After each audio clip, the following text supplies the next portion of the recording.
Welcome to another episode of the DigitalituM Podcast at the intersection of manufacturing and digital transformation. My guest today is Mark Winker with Replique, a unique manufacturing as a service company in the area of additive manufacturing. Welcome, Mark, to my podcast. Thank you, Markus, for having me. It's a pleasure. So let's dive right into it. Tell us a little bit more about you and how did you get to Replique? What's your journey in that? Well, my journey is a long one in the meantime. I'm a sales to the core guy. I've always been in industrial sales all my career, always with a very international focus. I've started my career in oil and gas, very globally, from Texas to South Africa to Asia. Constructed tanks in every part of the world. Then I switched later on in my career. I switched into the aluminum industry. There I had the main focus on automotive and offshore. Then I've spent a year in consultancy business, and then I joined Replique in 3D printing, as this was a very future exciting project, let's call it, that has proven to perform. And Replique is not that typical type of a German company. Even they are a German company, but they are not in a typical space and they don't do it in a typical way. Can you just roughly explain what is the business model of Replique and what you guys are actually doing? So the business model is basically manufacturing as a service on a global scale. So what we are doing is we're bringing physical assets into the digital world by creating a digital twin of any part that is manufactured today, put it into our digital warehouse, bringing stocks from the physical world that cost space, cost inventory money into the digital world, save the space, get rid of the cost, and only produce them on demand when they're needed actually somewhere. At the location where you need them, worldwide. Exactly. So we have a global network of manufacturing partners. When a part today is needed in Germany, we produce it in Germany. And when our German customer, for example, needs a spare part for a machine that he has installed in the United States, we produce it in the United States. So we eliminate the shipping, we eliminate the customs import situation, and therefore are there with the part needed in the minimum possible amount of time. That's basically the idea behind. But just to make it clear, you guys are not a 3D printing shop or an additive manufacturing shop. You don't own all the different additive manufacturing machines all around the globe. No, we're a digital supply chain solution provider, I would say. Platform. Yes. Yeah. So yes, we are a digital platform model where every OEM can participate, upload his parts, and get them produced decentralized, always there where the demand is created, in the closest possible proximity to, first of all, reduce times until a part is at the valued customer, and at the same time reduce CO2 footprint for physical shipment, because we rather ship around or send around digital production files rather than physical products. Yeah. Plus, at the end, it's also a price and a time efficiency, as if you send a part internationally, you have to go through custom and duty, and there's always a delay on that. Shipping usually isn't the issue. That's pretty controllable. But, when you talk Germany, when you talk United States, customs is a pretty standardized process, and it's controllable. But what about if you're an OEM and you have customers in India? If you have customers in Vietnam, in South Africa, in Congo, their customs is chaos and prone to really unhealthy situations for you and your customer relationship. And this is what we're trying to get rid of by always producing as close as possible to the place of demand, at least always within the economical area, so that you get rid of all the import tax situation. Exactly. So let's go back to Replique in how this all started. What was the more or less the problem what the founders of Replique wanted to solve, and what was their vision when you guys were founded, which is a couple of years ago, to my understanding? Yeah, that's completely true. Replique, or the idea for Replique, was born in 2020 within BASF, the chemical company, with the background of labor shorting and getting qualified personnel and qualified materials and parts into the organization. So the idea was, how can we digitalize or digitize part sourcing and make part sourcing more efficient? So that was the idea back in BASF. Then BASF has decided within their digital strategy board that the idea that we have on digitizing warehouse and making parts available on demand whenever they need it, wherever they need it, is too far off of the core business of BASF. So they have put us in the Chemovator, which is the startup incubator of BASF. There we have spent and appreciated 2 years of, let's call it, a probation state, where the business model could have been tested on the market, could collect experience, feedback, and get improvement until market readiness. We had that by the end of 2022, where we acquired a portfolio of nice, large corporate customers that were very diverse in industries. And then we took the decision to spin out and get an independent company. So by March 2023, we spun out from BASF, founded the Replique GmbH, which is a private-owned legal entity. And today we're a fully privately owned company, completely independent. I can't hear you. Are there still any ties into BASF in terms of ownership, or are you completely separated now? BASF's, they have helped us growing up, have financed our baby footsteps in the beginning, and therefore they got a minute share within the company. Yeah, makes sense. So they're a partial owner, but they have no voting rights and no decisive rights. They just, in case we're getting successful, they're getting a share of profit. They're getting their fair share of it. Exactly. Cool. As there are already a couple of these additive manufacturing companies and also some type of manufacturing as a service platforms out there, how do you guys differentiate from the others on the market?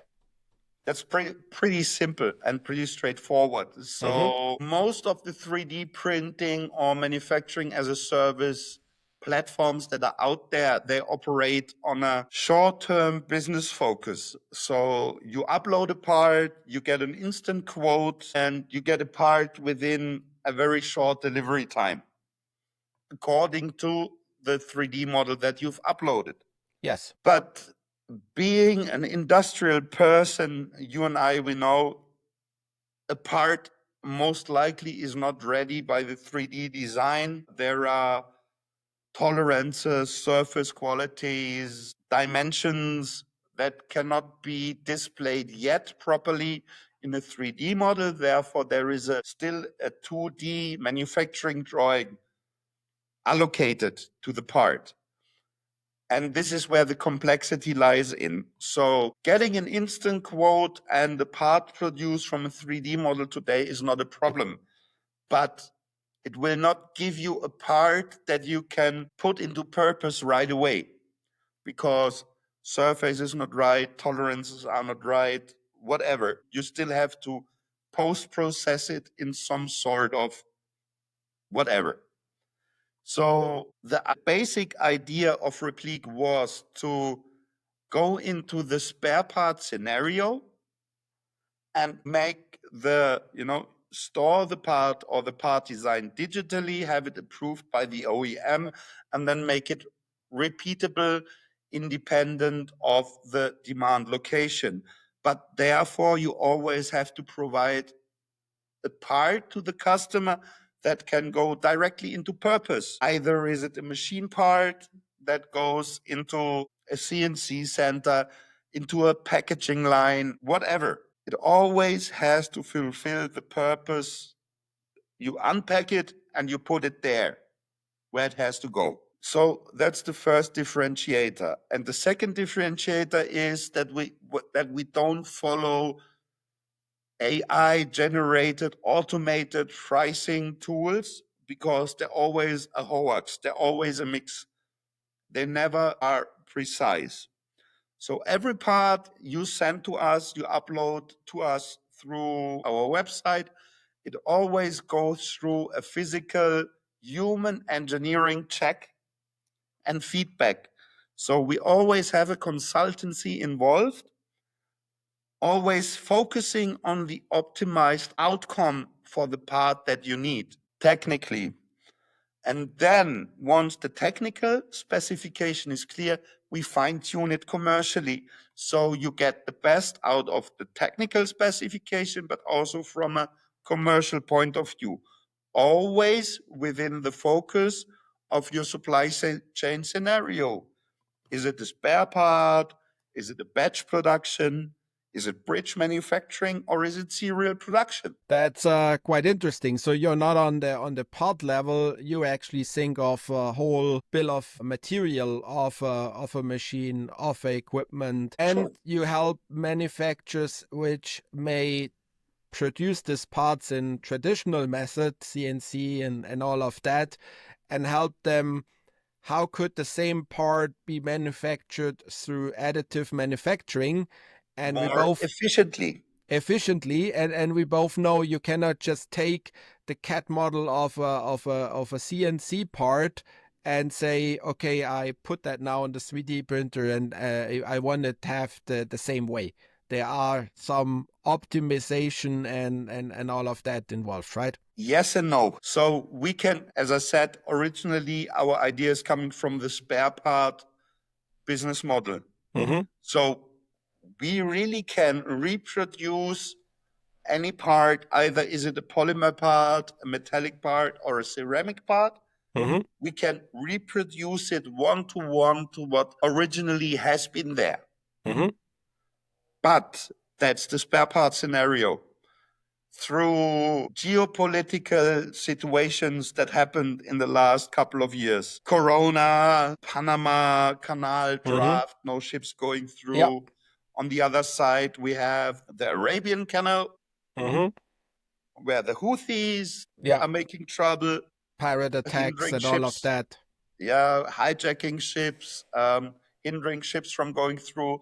Now we have the war in Europe with Ukraine and Russia, which is not, for you guys in the States, it's someplace in Europe eventually. But here in Europe, it's really war in the heart of Europe. Yeah. It's not far away. It's our neighbor country. Yeah. And we are Europeans, we're really involved and affected by that war, much more than you Americans are. Yeah, definitely. So these all have been major global supply chain disruptions that have forced companies, OEMs, to work against those disruptions. And what is typically the appropriate measure to cope with supply chain disruptions? You stock up. But what's the consequence of stocking up? It's expensive. Higher inventory, higher cost, more bound capital, a lot of administration, Why? When you can take it digital. Yeah. And so that's actually where you guys come in place as a alternative to stock up and bind all this capital and have these parts laying around in the warehouse and collecting dust. In your model, it's manufactured at the time it's needed, where it's needed, when it's needed, where it's needed, and also from a production timing standpoint in a quick, efficient manner.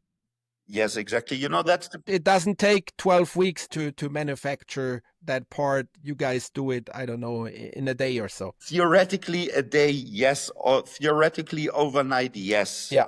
But there is always a process, of course, allocated to the part. When everything is clear, I can drop the 3D file into my slicer, have it prepared for 3D printing, and have it printed overnight. No problem. But there is always, there are engineers involved, purchasers involved, quality is involved, supply chain is involved. When you're talking B2B, there's always an industrial process allocated to purchasing or sourcing parts. So you have to respect the administration around. Yeah. But the biggest benefit basically is there is no tool making. There is no programming. Yeah. Once you have the 3D model of the part, boom, you can produce it, and you can produce it in a minimum amount of time. When you compare a single piece production between 3D printing and casting, or 3D printing and CNC machining, it might take long on bare machine time.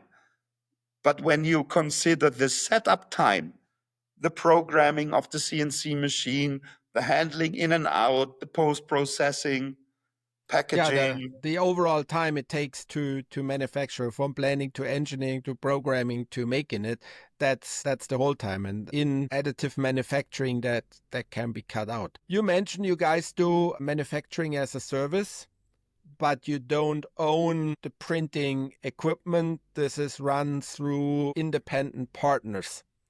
Right. The question which comes on that is on the whole topic of cybersecurity, as there is always that potential that your data of the IP of a product technically could be stolen, or some 3D printing shop somewhere else is all of a sudden manufacturing these parts. What do you guys do to prevent this, and why is this not an issue in the Replique business model? Yes. First of all, let me confirm you're totally right. On a distributed manufacturing scenario, this is the main concern. So starting Replique, this concern was something that we need to get out of the way immediately. So this is really at the DNA of what we are doing, is IP protection. So we are having multiple steps to secure the IP security for our OEM customers. One is very easy. We only work with our audited, accredited, and certified trustworthy partners, where we establish a relationship with. We go there, we inspect them, we support them, develop our partners also, with growing demands, growing technical challenges. We're guiding them. So it's really a partnership relationship. It's not just a sweatshop somewhere in China where we're sending files to and getting the cheapest possible part. There is no bidding behind your part. Not the cheapest will get it. The most specialized and most dedicated to your industry partner will be your partner. And once we define that partner for you, it will remain your partner, your production partner. Except you're scaling your business on a multi-location scenario, so internationalization, then we're always having the right partner in the right market for you on hand that does exactly the same thing that you would do at home in your workshop. Then secondly, we have a digital way of proving that, which is a patented security system that basically controls the number of prints being released and all the quality data that is connected with the manufacturing. And if the quality criteria are met or not, that's the decisive factor of getting a shipment release or not. And when it comes to amount of parts, so we can generate the work order dash the production file in a way that it's built up like the old spy movie messages. We drop it on the 3D printer. It says 5 pieces can be printed. 5 pieces are printed, and then we take the data off the printer again, that it's never in the ownership of the 3D printing partner. So you must see it as a self-extinguishing or self-deleting message once the amount is fulfilled. So we also can hinder illegal multiplication of your parts being produced and sold in consequence. So to sum it up, all the data is fully encrypted, and the partner, the printer at the end of the chain doesn't even see the printing file and therefore cannot repeat it or change it or get it. He cannot change the quality parameters and he cannot change the file parameters. The only thing he's forced and allowed to adapt to is the local temperature settings. If you're printing a part in Texas, it's a different climate setting than printing a part in Singapore. Of course. So there are a couple of parameters of the print that are quality relevant that we can't manage from abroad. Telling someone what's your humidity, what's your temperature, that's a controllable field of errors being put in. Understand. And how does then an end-to-end process look like? Let's take the example. I'm a small, medium manufacturer of machinery out of Germany. I have a client in the US. I have this part or this bill of material. I come to you guys and ask you, how can we do it? Walk me through the process, what all happen roughly until the part gets to the end customer. For you as a customer, it's very simple. And the most critical part is your internal validation process. So we're working in all kinds of industries, from home appliances to medical equipment, machine parts, commercial vehicles, automakers, historic vehicles, yachting, you name it. But as long as the design is there, you will get the part that is within your design. Simple as that. And usually the way it is going is the OEM sends us a part file with a specification. We produce it according to the specification. We send the prototype to the OEM. The OEM puts it into his validation. Once the part is internally validated by the OEM, he gives the production approval to us, and then we freeze the design. But again, this is not just the appearance of the part, so it really includes all the production process data, the quality data, the tolerances, the documentation, shipping instruction, everything is digitally there, and then will be brought into the reality by producing the part by additive manufacturing, post-processing, packing according to your instructions, quality documented according to your instructions, and ship it into the same appearance that you would ship a part to your customer. So you can have a part in your DigitalituM appearance at the customer without the part ever touched a premises of you. Yeah, that is quite amazing. Let's talk about examples. Fully documented and eternally stored and controllable and followed up. With the full traceability. Correct. That's definitely a big argument. So can you share some notable use cases or success stories where Replique significantly impacted a company's supply chain or production? Are there companies you can name, or if you cannot name them, just kind of explain them in what industry and what was the use case there? There are many to name in the meantime, even though we're a young company. Miele, the home appliance company, most probably, I would assume, is also a known name in the United States. They just opened up their first manufacturing place in Alabama, which is not far from us here in Atlanta, to make stoves and ovens for the American market. Let me think why they did this recently. There are some reasons for that. We talked earlier about the whole reasoning. Sure, but good move by Miele for sure. However, so it's a known brand. They have a very wide line of home appliances, ranging from vacuums to coffee machines to dishwashers, washing machines, you name it. So all these thingies need spare parts. They have accessories that are not there in the original supply. So what you do, you want to engage with your customer even better. You want to make them more loyal to your brand. So you're offering them spare parts on demand, additional accessories. And how do you do that? So what we do for Miele is mostly polymers, plastics. Looking into traditional manufacturing, how you get high volume parts produced.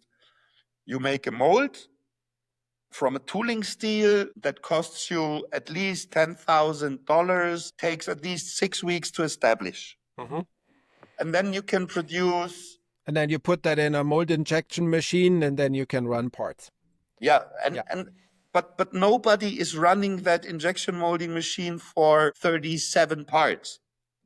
They run the machine for 10,000 parts or 100,000 parts. So you're always left with a large MOQ. Which means, again, putting a lot of parts in the stock. In it, you have to purchase those 50,000, whatever number parts. You have to allocate a warehouse place to it.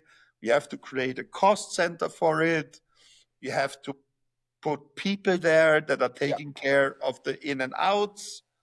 Yeah, and then you still need to distribute it to all the different locations where this parts is used. And if it's worldwide, you have to do worldwide distribution. And then the shipping costs are most likely way higher than the individual part cost. Yeah, and you counteract to those high global shipping costs by having regional warehouses. So you're multiplying your administration costs in the United States, in Europe, in Asia, in Africa, just to serve those markets. With a digital warehouse, forget about that. You have a digital warehouse. And when a single customer, an end user, and in case of Miele, it's the private consumer, orders a part, we produce the in the part web shop. In the web shop of Miele. So Miele only has three things. Sorry. They have to provide a place to buy, which is their web shop. They have to accept a customer order, and they have to accept a customer payment. So I need a digital or an online shop. I need a credit card, PayPal, digital payment solution. Payment processor. And I need a place to collect orders. That's it. The rest of it, we are taking care of. We are producing the part on demand according to specification and the exact digital twin of what you have approved in your internal validation process. We can produce this wherever in the world. through the local document it partners. according to your quality requirements. We pack it according to your packing instructions, and we deliver it to the end user. And the end user not even know that that part or that package that he received never touched a manufacturer, OEM's premises, that everything is handled by us. The customer is happy. Yeah. The OEM is happy. And that's what it is all about. And I assume the end customer even get full traceability and knows when he actually receives the part, which we have nowadays as well.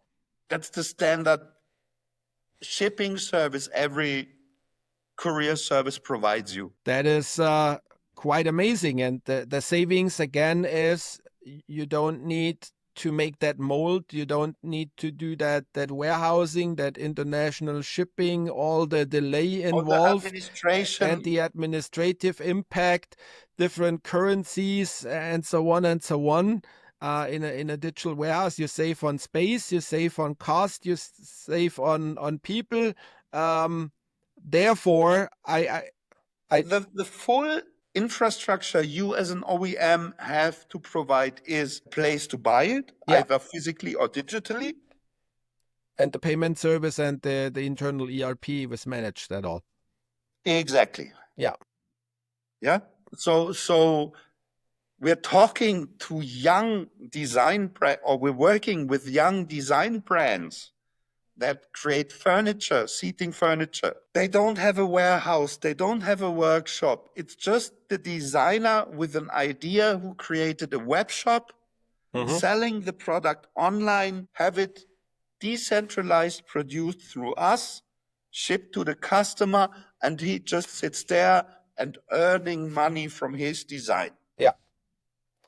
Which sounds how cool is that? Yes, and that sounds all like a no-brainer, and everybody should do that. But there's always a but. What are then the biggest challenges for you and Replique in scaling up this additive manufacturing as a service and make it available for everyone, or have the industry actually use it as the new way of doing things? What are the obstacles in there and the challenges? First of all, it's digitalization. You know, it's something new and people are just not aware, ready. It's a mindset thing. It's a mindset thing, yes. You know, if you talk to machine manufacturers that are building CNC centers, they know everything about metal forming in every possible way: casting, sheet manufacturing, CNCing, whatever. But 3D printing is a different technology. That's new. That's not reliable. Yeah. Even though it's there since 30 years. And it has proven to be an additional tool in the toolbox that you rather should use than letting bring it. So that's the first thing. The second thing is that 3D printing is not there for any use case. Volume stillation is an issue. So if we're talking polymers, 200,000 parts per year, maybe 500,000 parts per year are a good volume for 3D printing. Everything above goes into mass production technologies like injection molding, for example. In metal additive manufacturing, the annual serial volume is much smaller. There we're talking about 10 of thousands of parts. Just to make it commercially competitive. So these are the two basic barriers that we have to overcome. One is price and one is value. Yeah. Volume. Volume, yeah. Having understand that, but having generated that nice digital workflow around part sourcing, we have realized that it was easiest to apply to 3D printing, but that we can apply it also to forging, to metal casting, injection molding, vacuum casting, CNC machining. More or less all types of manufacturing methods. Yeah. So with the machines getting more and more digital, we can provide more and more of the digital warehouse distributed manufacturing model to any manufacturing technology today, basically, in a controlled manner, in a documented manner that is easy to integrate. So we're having preset interfaces to your most standard ERP systems. We can tailor everything to be connected to your purchasing organization, that nobody has to leave his usual way of working. So we're not coming up with complex processes and stuff. So you just stay in your SAP system or whatever you're using and doing the same stuff. Yeah. And we're taking care of the rest. And at the end of the day, you're getting good parts in time, in quality, in volume that you've ordered. Yeah. And And at the end that's of the day, what's better. that is what the customer wants. Yeah. They don't care about production technology. Good parts, high quality, right price, right volume at time. Yeah, I agree. As you guys are a startup and not that long, at least not many decades on the market as others, We will manage that.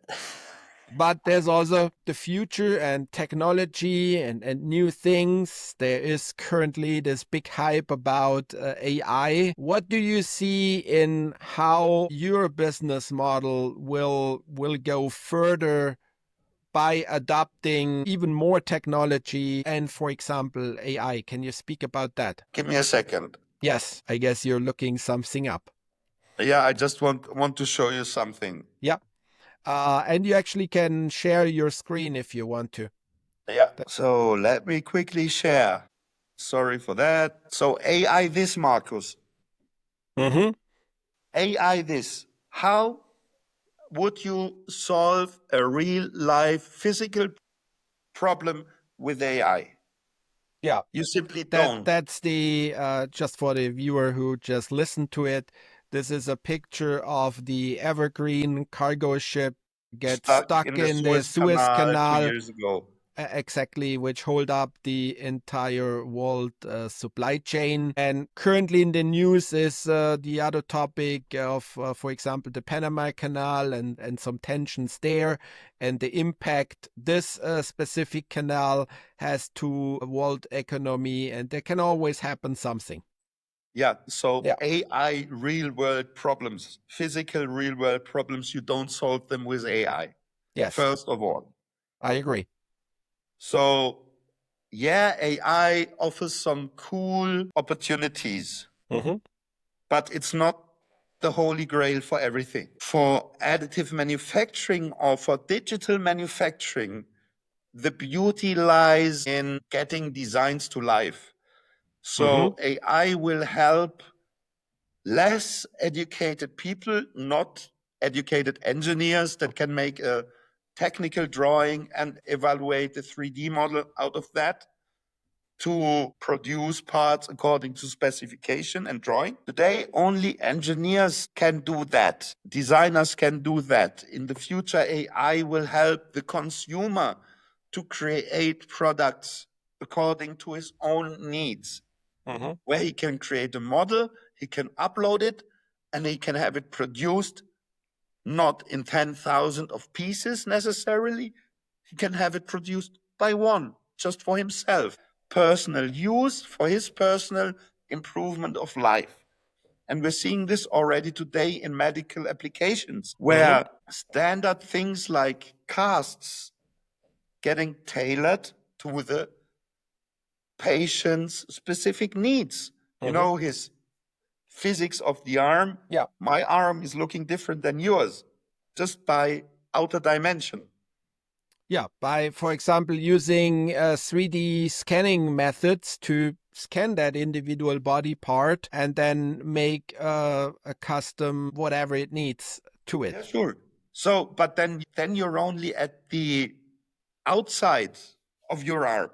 Yeah, but that also works for the inside for any. Yeah, but let's talk about the rapture or something. You know, you really can create tailored aids for the patient.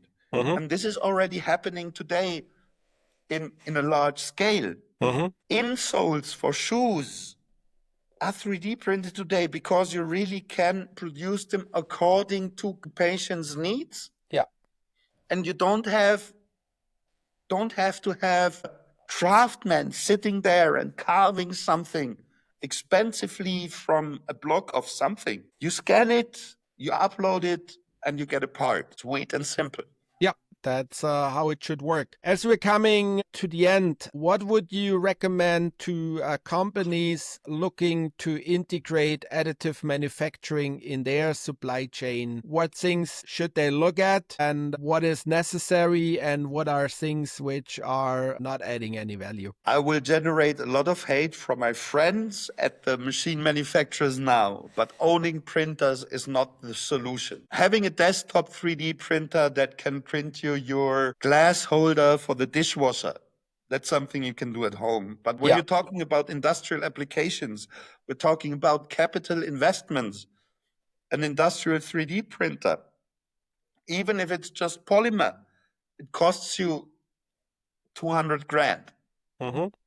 So you better have a business case for the machine. Yeah. Before you It's put all down about the investment. utilization of that machine. If it just sits there and you don't use like it. a CNC center or Yeah. an injection molding machine or whatever machine you buy, it's a capital investment. You have to have a business case. Digital distributed manufacturing, online storage is giving you the opportunity to skip building up the expertise in the manufacturing process, and it's helping, or it's giving you the opportunity to skip the investment into the actual machine, because manufacturing capacity is out there a lot. Design, engineering knowledge is out there a lot. You don't need that. Just have an idea. Come to us and we make from your idea, we get you to the physical product, into the international manufacturing and distribution to the end consumer. These are things an organization, let's put it clear. In the past, you had to build up an organization for that. Yeah. Now you Today, don't need you anymore. need an idea and a sales channel. Yeah. That's I all agree. you need. The manufacturing can be outsourced. The distribution can be outsourced. And that's what we're doing. Very good. We're helping customers to make money on a very easy and convenient and controllable way, documented eternally. And if any of the listeners are saying now, hey, that's actually a pretty cool idea, I want to learn more about it, what's the best way to get in contact with you and explore potential partnerships? If you're in the Americas, talk to Markus from DigitalituM. Yeah. If you're in the rest of the world, go to www.replique.io or simply drop me a mail or call me, find me on LinkedIn. Markus is happy to share my contact details with you. Exactly. We'll put that all down in the show notes. Awesome. Yeah, Mark, thank you very much to share your insights about manufacturing as a service, additive manufacturing, the business model of Replique, which is pretty unique. That sounds actually cool. Replique. Yeah, I like that. Yeah, so you can get the copyrights from me on that, of using that Replique is unique. I've heard that before, Markus, no worries. Okay. Yeah, thanks again for being part of this episode and sharing more insights at the intersection of manufacturing and digital transformation. Thank you very much, Markus, for having us or having me. It's been a pleasure. Always good to exchange with you and looking forward to our next chat. All right. Cheers. Cheers.